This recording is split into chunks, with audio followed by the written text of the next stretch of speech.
যুক্তরাষ্ট্রের রাজনীতিতে নতুন আলোচনার জন্ম দিয়েছেন ডোনাল্ড ট্রাম্প। আবারও প্রেসিডেন্ট নির্বাচনে জয়ী হওয়ার লক্ষ্যে তার দেওয়া প্রতিশ্রুতিগুলো ইতোমধ্যেই বিশ্বজুড়ে তোলপাড় সৃষ্টি করেছে।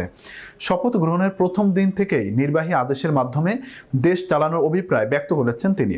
এসব আদেশে তার প্রশাসন আমূল পরিবর্তন আনতে চায়, যা তার সমর্থকদের মধ্যে আশার সঞ্চার করেছে। তবে বিরোধীদের মনে জন্ম দিয়েছে নানা প্রশ্ন। প্রথম দিনের পরিকল্পনায় কি থাকছে? ওয়াশিংটন ডিসির অ্যারেনায় হাজারো সমর্থকদের সামনে দেওয়া ভাষণে ট্রাম্প জানিয়েছেন তার প্রথম দিনের এজেন্ডায় থাকবে বাইডেন আমলের বিভিন্ন নীতিমালা বাতিল করা। তার পরিকল্পনায় প্রধানত রয়েছে পরিবেশগত নিয়ম কানুনের পরিবর্তন। ট্রাম্প অভিযোগ করেছেন বাইডেন প্রশাসনের পরিবেশগত নীতিমালা শিল্প এবং ব্যবসার জন্য ক্ষতিকর। তিনি বলেন আমেরিকার অর্থনৈতিক উন্নয়নকে স্তব্ধ করে দিয়েছে এই অযৌক্তিক আইনগুলো। বৈচিত্র্য বিষয়ক কর্মসূচি বাতিল। তিনি আরও উল্লেখ করেছেন যে বৈচিত্র্য ও অন্তর্ভুক্তির নামে সমাজে বিভাজন সৃষ্টি করা হচ্ছে, তাই এই কর্মসূচিগুলো বন্ধ করবেন বলে তিনি প্রতিশ্রুতি দেন। কৃত্রিম বুদ্ধিমত্তা এআই কর্মসূচি জোরদার। প্রযুক্তি খাতে প্রতিযোগিতার জন্য কৃত্রিম বুদ্ধিমত্তাকে আরও কার্যকরভাবে ব্যবহারের কথা বলেছেন তিনি। অভিবাসন নীতিতে কঠোরতা। ট্রাম্পের ভাষণে স্পষ্টভাবে উঠে এসেছে অভিবাসন ইস্যু। তিনি উল্লেখ করেছেন যে তার প্রশাসন আবারও গণনির্বাসন কার্যক্রম শুরু করবে।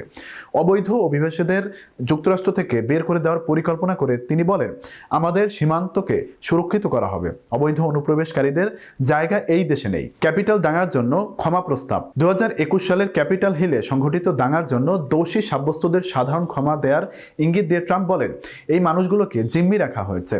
আমি ক্ষমতা গ্রহণের পর তাদের মুক্ত করব, এতে সবাই খুশি হবে। সম্ভাব্য চ্যালেঞ্জ। বিশেষজ্ঞরা মনে করছেন ট্রাম্পের পরিকল্পনাগুলো সহজে বাস্তবায়ন করা সম্ভব নাও হতে পারে। অনেক উদ্যোগী আইনি চ্যালেঞ্জের মুখে পড়তে পারে। বিশেষ করে গণনির্বাসন কার্যক্রমে প্রচুর অর্থের প্রয়োজন হবে, যা দেশের অর্থনীতিতে বিশাল প্রভাব ফেলতে পারে। শিক্ষা ও সেনাবাহিনীর নীতিতে পরিবর্তন।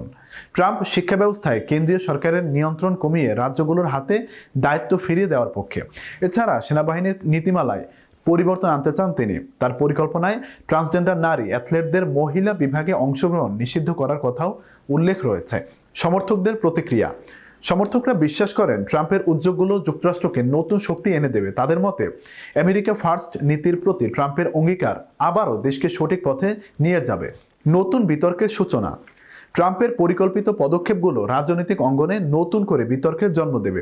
অনেকেই তার নীতিমালাকে একপেশে বলে সমালোচনা করেছেন। তবে ট্রাম্পের বক্তব্য স্পষ্ট, তিনি কোনো সমালোচনা নিয়ে চিন্তিত নন। তিনি বলেন আমি জনগণের জন্য কাজ করতে এসেছি, প্রতিষ্ঠানের জন্য নয়। ডোনাল্ড ট্রাম্পের পরিকল্পনা বাস্তবায়ন হলে যুক্তরাষ্ট্রের রাজনীতিতে বড় ধরনের পরিবর্তন আসতে পারে। তবে তার প্রতিশ্রুতিগুলো কতটা কার্যকর হবে বা আদালত ও অন্যান্য চ্যালেঞ্জের মুখে কতটা টিকে থাকবে সেটাই এখন দেখার বিষয়।